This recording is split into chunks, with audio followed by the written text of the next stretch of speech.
the fourth quarter here? I think the consumer is more vulnerable in the fourth quarter because we just haven't had a lot of income growth. The unemployment rates come down, and that helps.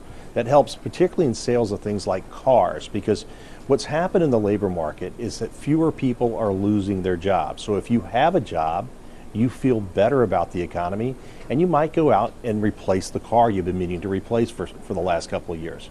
If you've been looking for a job, the unemployment rate hasn't come down at all over the last year. Or if you were, and that's if you were a new entrant into the workforce, or if you had left and were re-entering the workforce. And so if you haven't found a job, it's going to be a pretty tough holiday season for you. Overall income growth just up 3.1%. So I think that's really the key takeaway in terms of what's where we're most vulnerable in the fourth quarter. As far as the factory side of the economy goes, as far as manufacturing goes, inventories are fairly lean. The auto sector is coming back. Housing's coming back. Both of those are very supportive of manufacturing activity. And most important of all, global economic growth seems to be coming back. The dollar has weakened. Our exports should make a solid contribution to growth later this year and the early part of 2014.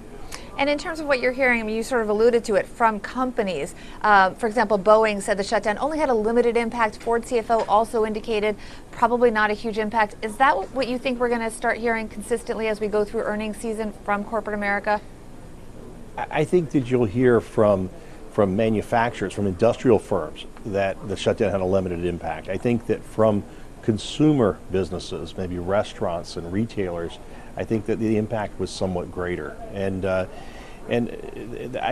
think that that's pretty much done. It's pretty much a done deal. I don't think we're going to have another shutdown when we go into the first quarter. But this crisis to crisis atmosphere that we've been in the last few years, it's really left a lot of businesses in a position where they're not willing to hire ahead of demand. They're not willing to hire a whole lot of permanent full-time workers or expand capacity all that much until they think it's absolutely necessary.